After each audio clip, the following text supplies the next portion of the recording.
Hello everyone, welcome back to our channel. I hope you are doing well. Today we are going to practice two flows test. आज हम दो flows test की practice करेंगे आपके exams के लिए. So let's start. In the following passage, some words have been deleted. Select the most appropriate option to fill in the blank. दिए गए passage में कुछ blanks हैं, option की help से उन्हें fill करनी. दो क्लोज टेस्ट है तो ये पहले वाला एक बार हम पहले रीड कर लेते हैं क्लोज टेस्ट. इससे हमें पता लग जाएगा कि ये है किस बारे में बात की जा रही है. और पहले रीड इसलिए भी कर लेना चाहिए ताकि कुछ ब्लैंक के आंसर में रीड करते हुए समझ आ जाते हैं. So let's read it first. The Kuno Palpur national park located in Madhya Pradesh Chambal Dash has an area of 750 square kilometers.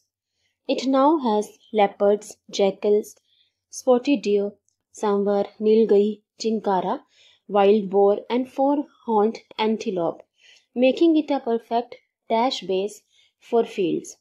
Despite strong objections from Gujarat, which dash that lions were part of the state's heritage, that MP had a poor dash in wildlife management, and that Kunnu Palpur had other big cat species that would dash lion relocation, the sanctuary was chosen for the lion introduction project in 2013.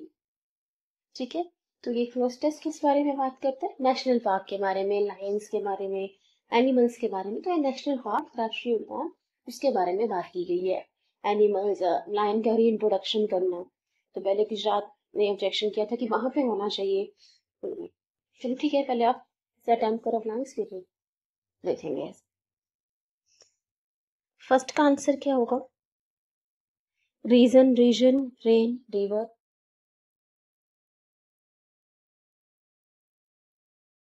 छोटा सा ही first test है.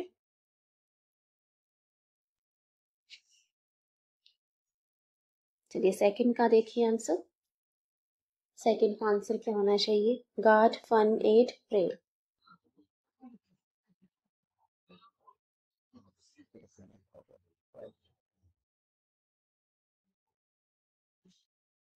Third, restricted, accused, acclaimed, adjourned.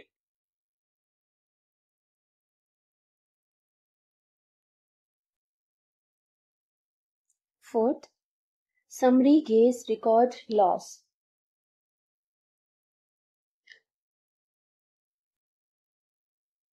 And fifth, innocuous, jeopardize, channelize, safeguard.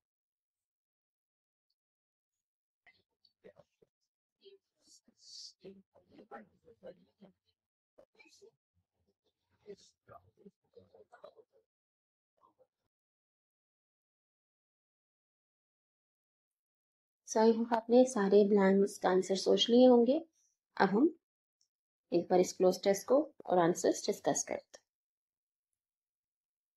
The Kuno Palpur national park located in Madhya Pradesh Chambal. Kuno Palpur national park राष्ट्रीय उद्यान की बात की जा रही है जो मध्य प्रदेश में लोकेटेड है, मध्य प्रदेश में स्थित है. मध्य प्रदेश चंबल, मध्य प्रदेश के चंबल में लोकेटेड है. Dash has an area of 750 square kilometres. इसका जो एरिया है वो कितना है? 750 स्क्वायर किलोमीटर्स. ठीक है, तो यहाँ क्या आंसर आना चाहिए फर्स्ट ब्लैंक में? Located in Madhya Pradesh Chambal dash has an area of 750 square kilometres. Region, region, rain, river. यहाँ पे कहा है कि नेशनल पार्क लोकेटेड है चंबल डैश में. क्या चंबल रीजन में लोकेटेड होगा? कोई रीजन, कोई कारण थोड़ी बता रहे हैं, ये जगह की बात कर रहे हैं, तो रीजन नहीं हो सकता आंसर. रेन, रेन का मतलब तो होता है REIGN. रेन का मतलब तो कार्यकाल होता है किसी की. रेन मतलब कार्यकाल उनका, तो ये नहीं होगा. रिवर, चंबल के रिवर में लोकेटेड थोड़ी होगा नेशनल पार्क. आंसर हो जाएगा रीजन, रीजन. तो चंबल रीजन में लोकेटेड है, उसका ये एरिया है, तो आंसर रीजन हो जाएगा. नेक्स्ट देखिए. The Kuno Palpur national park located in Madhya Pradesh Chambal region has an area of 750 square kilometre. से इंट्रोड्यूस किया गया उसका एरिया में कहाँ पे लोकेटेड है. It now has leopards. वहाँ पे लेपर्ड्स हैं, चीते हैं. जैकल्स, सियार हैं, जैकल्स हैं. स्पॉटेड डियर, ठीक है. सांबर, नीलगाई, ये सब एनिमल्स हैं। चिंकारा, वाइल्ड बोर होता है जो जंगली सुअर, उसको बोलते हैं। And four horned antelope. Four horned antelope क्या होता है, जिसको चौसिंगा भी कहते हैं। चार सिंग वाला हिरन होता है, जो चार सिंग वाला मृग, फोर फोर हॉर्न्ड डियर, जिसको चौसिंगा भी कहा जाता है, क्या उसे कहते हैं फोर हॉर्न्ड एंटीलॉप। तो यहाँ सब ये सब एनिमल्स हैं यहाँ पे, leopards, jackal, spotted deer, nilgai, chinkara, four horned antelope, making it a perfect dash base for fields, जो इसको परफेक्ट डैश बेस बना देता है फील्ड्स के लिए। तो क्या आंसर होगा सेकंड ब्लैंक का? Guard, fun, aid, prey. Making it a perfect guard base हो सकता है, गार्ड तो मतलब वो या प्रोटेक्ट करना, रक्षा करना। फन, एड मतलब भी हेल्प करना होता है। और प्रे, प्रे का मतलब क्या होता है? शिकार करना, शिकार करना। और PRAY प्रे का मतलब होता है प्रार्थना करना, लेकिन PREY का मतलब होता है शिकार। So making it a perfect dash base for fields. तो यहाँ पे ये सब एनिमल्स हैं जो लायन के लिए, जो शेरों के लिए ना एक परफेक्ट शिकार की जगह बना देता है, perfect prey base for fields. ठीक है, तो यहाँ पे प्रे हो जाएगा आंसर, ठीक, शिकार के लिए एक अच्छी जगह बना देता है, क्योंकि यहाँ पे ये सब एनिमल्स हैं। चलिए नेक्स्ट देखिए। Despite strong objections from Gujarat, Gujarat से स्ट्रॉन्ग ऑब्जेक्शन के बावजूद, उनके विरोध के बावजूद गुजरात के, which dash that lions were parts of the state's heritage. तो गुजरात ने ये बोला था, गुजरात में, कि लायन जो है वो उनकी स्टेट हेरिटेज का पार्ट है, मतलब उनके स्टेट की, उनके राज्य की धरोहर है, उनके हेरिटेज का पार्ट है। That MP had a poor dash in wild life management, और MP का डैश पुअर डैश है, बुरा है वाइल्ड लाइफ मैनेजमेंट में। So making it a perfect prey baseful fields despite strong objections from Gujarat, which dashed that lions were part of the state's heritage. Gujarat ने strong objection किए, विरोध किया, उन्होंने ये डैश किया कि जो लायंस थे ना वो उनके राज्य की धरोहर है। लेकिन हम यहाँ पे बात कर रहे हैं मध्य प्रदेश की, तो वहाँ पे लायन को कैसे री इंट्रोडक्शन किया गया उस बारे में बात की जा रही है इस क्लास टेस्ट में। सो क्या आंसर होना चाहिए? Strong objections from Gujarat which dashed that lions were part of state's heritage, which restricted, which accused, which claimed, which adjourned. Accuse का मतलब तो होता है किसी को कोई चार्ज लगाना, कोई ब्लेम लगाना, तो यहाँ पे कोई एक्यूज नहीं किया जा रहा। वैसे भी एक्यूज के बाद ऑफ प्रपोजिशन आता है। विच रिस्ट्रिक्टेड, अब गुजरात ने रिस्ट्रिक्ट थोड़ी ना की है, रोक थोड़ी लगाई है कि लायन उनके स्टेट हेरिटेज के पार्ट है तो रिस्ट्रिक्ट नहीं होगा। एडजर्न, एडजर्न आपने सुना होगा, तो कोर्ट इज एडजर्न। एडजर्न का मतलब तो होता है किसी चीज को पोस्टपोन करना, डिले करना, तो ये भी आंसर नहीं होगा। Claimed, Gujarat which claimed that lions were part of the state's heritage. तो गुजरात ने इसका विरोध भी किया, उन्होंने ये दावा किया, क्लेम किया कि जो लायंस हैं जो उनके राज्य की धरोहर है। That MP had a poor dash in, यहाँ पे क्लेम्ड होगा answer. MP had a poor dash in wild life management, और वाइल्ड लाइफ मैनेजमेंट में MP का, मध्य प्रदेश का बुरा डैश है। Poor summary, poor gauge, poor record, poor loss. Poor summary, देखिए समरी थोड़ी, समरी तो होता है किसी चैप्टर को संक्षिप्त में सुना देना, उसको समराइज कर देना, तो आपकी समरी तो नहीं दे रहे किसी की। गेज, गेज का मतलब होता है देखना, स्टेयर करना, टकटकी लगा के देखना, तो उसे कहते हैं गेज। तो MP had a poor gauge in wild life management, wild life management को टकटकी लगा के देखेंगे थोड़ी। पुअर लॉस, यहाँ पे लॉस या प्रॉफिट की तो बात नहीं कर रहे, आंसर हो जाएगा record. MP had a poor record in wild life management, Gujarat ने ये क्लेम किया कि लायन जो है उनके राज्य की धरोहर है, उनके स्टेट हेरिटेज का पार्ट है, और MP का, मध्य प्रदेश का बुरा रिकॉर्ड रहा है वाइल्ड लाइफ मैनेजमेंट में। ठीक है, and that Kuno Palpur had other big cat species, उन्होंने ये भी क्लेम किया कि जो कुन्नू पलपुर नेशनल पार्क है वहाँ पे और भी बिग कैट स्पीशीज है, बिल्ली की और भी बड़ी जातियां हैं, बिग कैट स्पीशीज है। That would dash lion relocation, जो कि लायन को यहाँ पर रीलोकेट करना डैश कर देंगी। The sanctuary was chosen for the lion introduction project in 2013, फिर भी कुल्लू पलपुर नेशनल पार्क को, इस वाइल्ड लाइफ सेंचुरी को लायन इंट्रोडक्शन प्रोजेक्ट के लिए चुना गया था 2013 में। तो गुजरात ने विरोध किया था कि रिकॉर्ड होगा इसका आंसर। ये जो शेर हैं, लायंस हैं, उनके राज्य की धरोहर है और वो रिकॉर्ड है एमपी का वाइल्ड लाइफ मैनेजमेंट में। और दैट कुन्नू पुलपुर नेशनल पार्क में बाकी कैट स्पीशीज है, बिग कैट स्पीशीज है, बिल्लियों की प्रजातियां हैं, ठीक है, बड़ी बड़ी कैट की स्पीशीज हैं। That would dash lion relocation, तो यहाँ पे लायन को रिलोकेट करना, उनको यहाँ पे रिलोकेट करना डैश करेंगी। That would innocuous, jeopardise, channelise, safeguard. Big cat species क्या करेंगी लायन की रिलोकेशन का? गुजरात विरोध कर रहा है, अगेंस्ट में बोल रहा है स्टेज पे कि यहाँ पे लायन का इंट्रोडक्शन नहीं करना चाहिए ना। कुल्लू पलपुर नेशनल पार्क मध्य प्रदेश में उनका पूरा रिकॉर्ड रहा है वाइल्ड लाइफ मैनेजमेंट में, वहाँ पर बड़ी कैट स्पीशीज है जो कि लायन रिलोकेशन को मुश्किल बना देंगी। कि वो विरोध कर रहा है, अगेंस्ट बोल रहा है, तो ये तो नहीं कहेगा that would safe guard. Safe guard तो प्रोटेक्ट करने को कहते हैं, चैनलाइज नहीं। चैनलाइज का मतलब होता है गाइड करना। जियोपर्डाइज, जियोपर्डाइज जो कि मुश्किल बना देंगी लायन रेलोकेशन को, ठीक है। इनोकोस, इनोकोस का मतलब होता है हार्मलेस, सेफ। तो इनोकोस का मतलब तो हार्मलेस, सेफ हो गया। सेफ गार्ड का मतलब protect. Jeopardise means to put in danger, खतरे में डालना, मुश्किल में डालना। और चैनलाइज का मतलब होता है डायरेक्ट, गाइड या फिर यूटिलाइज। सो आंसर हो जाएगा जियोपर्डाइज। जियोपर्डाइज जो कि मुश्किल बना देगा लायन के रिलोकेशन को। यहाँ पे ये कहा जा रहा है कि वहाँ पे और भी बड़ी कैट स्पीशीज है जिससे लायन रेलोकेशन होना मुश्किल हो जाएगा, क्योंकि गुजरात ने अगेंस्ट में बात की थी लायन इंट्रोडक्शन करने की, रीइंट्रोडक्शन करने की कुल्लू पलपुर नेशनल पार्क में, ठीक है। तो आंसर हो जाएगा आपका जियोपर्डाइज। तो ये वो आपको ये क्वेश्चंस नजर आया होगा। अब हम नेक्स्ट क्वेश्चंस की तरफ मूव करते हैं। Next move to another one. इसको भी पहले एक बार रीड कर लेते हैं और फिर इसके आंसर्स अटेम्प्ट करेंगे। The rise in global temperature dash already occurred is leading to extreme weather events that bring dash heat waves and droughts, devastating floods and increasingly powerful hurricanes and tropical storms. The combination of these factors means the impact on human health is increasing and is dash accelerate.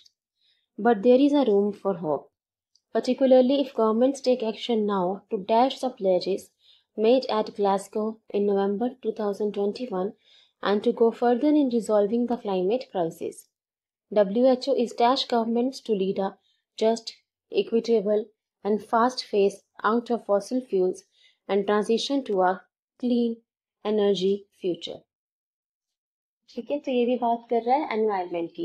Environment की बात की जा रही है, global temperature वगैरह की इस process में। और जो लास्ट हमने देखा वो बात कर रहा था नेशनल पार्क की, लायन रिलोकेशन की थी। तो हम एक तरह से नेचर की बात कर रहे हैं, दोनों क्लस्टर्स। चलिए देखिए इसका क्या आंसर होगा फर्स्ट प्लान का।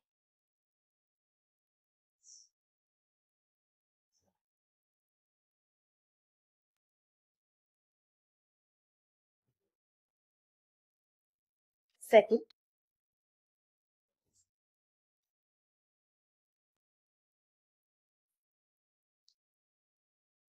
Intense, mild, maximise, minor. Third,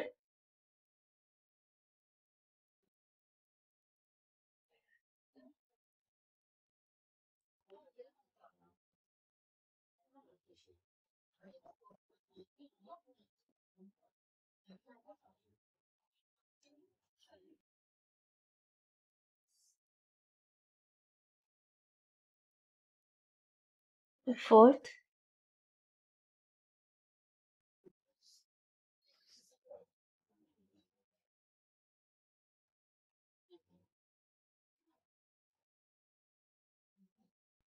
fifth.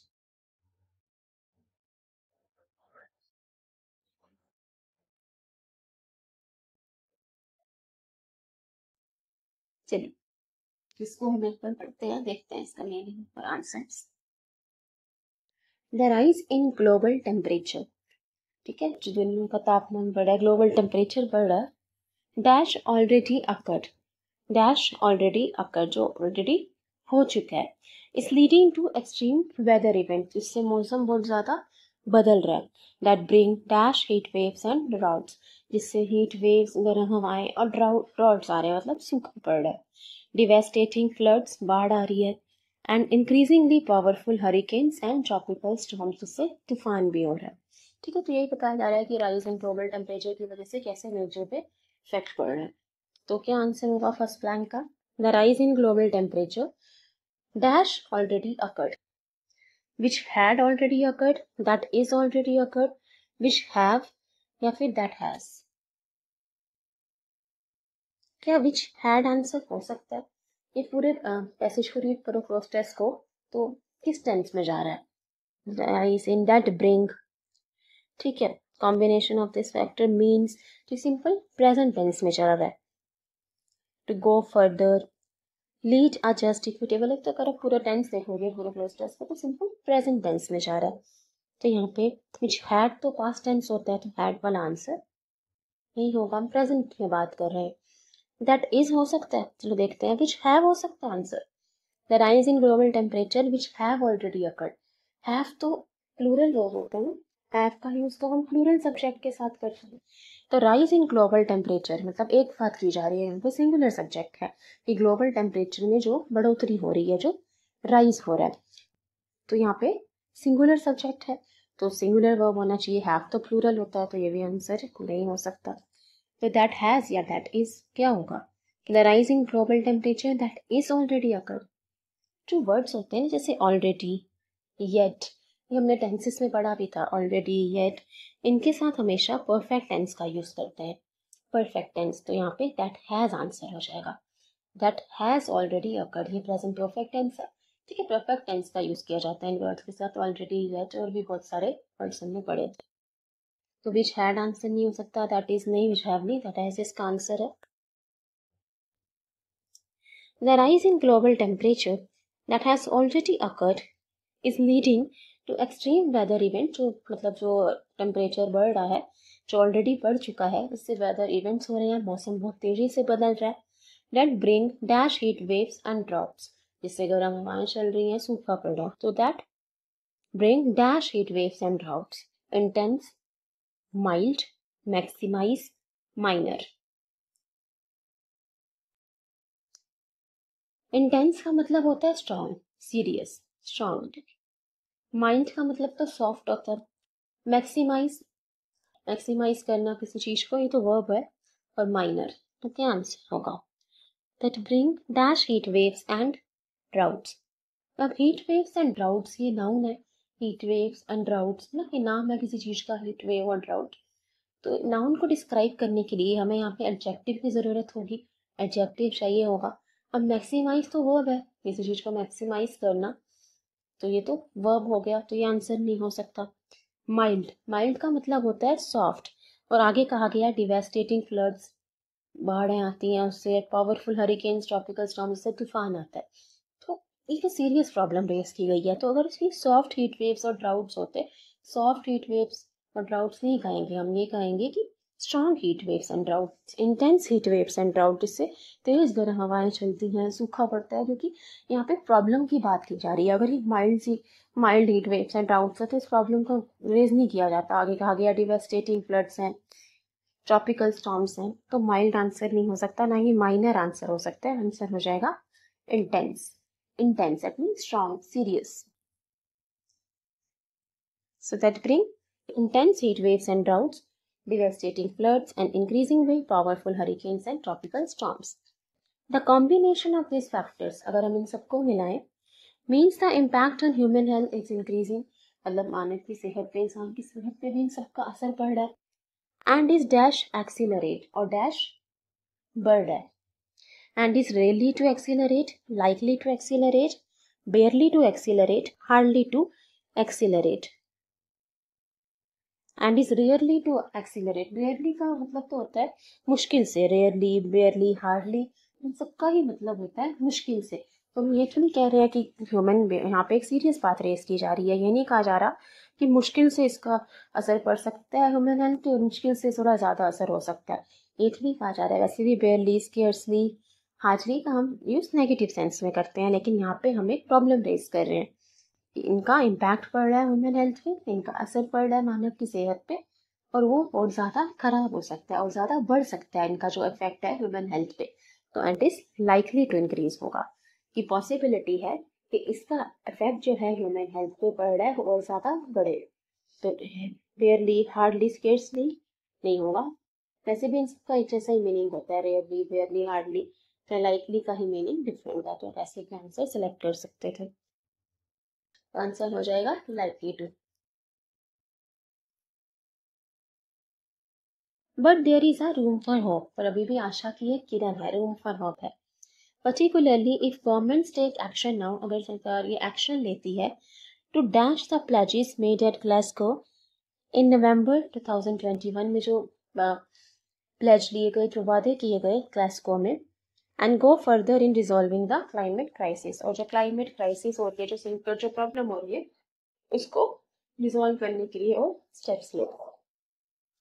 So particularly if governments take action now to dash the pledges, honor the pledges, take the pledges, watch the pledges, keep the pledges. तो जो उन्होंने वादे किए Glasgow में 2021 में, उनको क्या करना चाहिए गवर्नमेंट को? टेक द प्लेजेस, प्लेजेस तो वो ले चुके हैं, टेक होगा नहीं। वॉच द प्लेजेस को वॉच थोड़ी करेंगे। कीप द प्लेजेस या honour the pledges? Honour the pledges, की जो उन्होंने वादे किए उनको सम्मान दें, to honour the pledges, honour the pledges made at Glasgow in 2021 and go further in resolving the climate crisis. WHO is dash governments to lead a just, equitable and fast phase out of fossil fuels and transition to a clean energy futures. WHO governments को dash कह रहा है कि वो equitable, fast phase और life ले out of fossil fuel जैसे petroleum, diesel, इन सबका ज़्यादा यूज़ मत करें और क्लीन एनर्जी फ्यूचर की तरफ जाए। सोलर एनर्जी, विंड एनर्जी, जो नेचुरल सोर्सेज हैं उनको ज़्यादा यूज़ करें, ठीक है, जिनका इन्वायरमेंट पे, नेचर पे जिनका इम्पैक्ट नहीं पड़ता, और कोल, पेट्रोलियम, इन सबका यूज़ कम करें।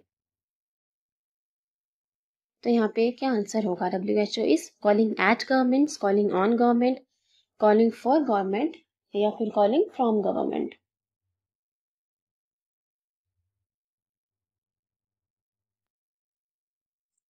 आंसर हो जाएगा इसका calling on, calling on. Calling on का मतलब होता है विजिट, रिक्वेस्ट, विजिट, रिक्वेस्ट। तो यहाँ हम किस सेंस में यूज कर रहे हैं इसको? विजिट या request? Request. WHO is calling on government, मतलब WHO गवर्नमेंट को रिक्वेस्ट कर रहा है कि वो lead equitable, fast phase out of fossil fuels का, ज़्यादा जैसे पेट्रोलियम, डीजल, इन सबका ज़्यादा गंदा ईंधन होता है उनका यूज़ ना करें, और क्लीन एनर्जी फ्यूचर की तरफ जाए, ज़्यादा natural sources of energy use करें, जैसे विंड एनर्जी, सोलर पावर, इन सब नेचुरल रिसोर्सेज का ज़्यादा यूज़ किया जाए, ठीक है। तो कॉलिंग ऑन आंसर हो जाएगा, मतलब यहाँ पे रिक्वेस्ट का सेंस आ रहा है। कॉल ऑन का मतलब विजिट भी होता है, ये रिक्वेस्ट, विजिट दोनों ही मतलब होता है। कॉल ऑन का यहाँ पे मतलब रिक्वेस्ट था, जैसे he will call on his friend this weekend. अगर आप इस सेंटेंस में देखो, he will call on his friend this weekend, मतलब वो अपने फ्रेंड को इस वीकेंड में विजिट करेगा। तो कॉल ऑन का दोनों मतलब है, विजिट या फिर रिक्वेस्ट। बाकी ऑप्शंस के मीनिंग देख लेते हैं। कॉलिंग एट, कॉलिंग एट का मतलब होता है stop at a place for certain time, कुछ जगह पे थोड़ी देर के लिए ठहर, जैसे a train calls at Mumbai, train जो है वो मुंबई पे रुकेगी, ठहरेगी। तो कॉल एट का मतलब होता है to stop at a certain place for a certain time, ठीक है, थोड़ी देर के लिए कहीं पर ठहरना। कॉलिंग फ्रॉम, कॉलिंग फ्रॉम का मतलब तो हो गया सोर्स ऑफ कॉल, जैसे she is calling from Shimla, वो शिमला से कॉल कर रही है, तो कॉलिंग फ्रॉम हो गया source of call. I am calling from Mumbai, मैं मुंबई से कॉल कर रही हूँ, तो कॉलिंग फ्रॉम का मतलब हो गया सोर्स ऑफ कॉल, कि कहाँ से कॉल किया जा रहा है। कॉल फॉर तो सुनो होगा, कॉल फॉर का मतलब होता है डिमांड, नीड, जैसे this calls for immediate action, इस वे इमीडिएट एक्शन, जल्दी से जल्दी एक्शन लेने की जरूरत है। तो कॉल फॉर का मतलब होता है डिमांड होना, किसी चीज की नीड होना। Call at, stop at a certain place for some time, थोड़ी देर के लिए कहीं पर ठहरना। कॉलिंग फ्रॉम मतलब सोर्स ऑफ कॉल, और कॉल ऑन का मतलब हो गया विजिट या फिर रिक्वेस्ट। तो कॉलिंग ऑन हमारा आंसर हो जाएगा। सो आई होप आपको ये दोनों क्लास टेस्ट क्लियर हुए हो। Thank you everyone, please share and subscribe. Video अच्छा लगे तो ज़रूर शेयर करना। If you have any queries please feel free to ask. Thank you, take care everybody, all the best for your exams.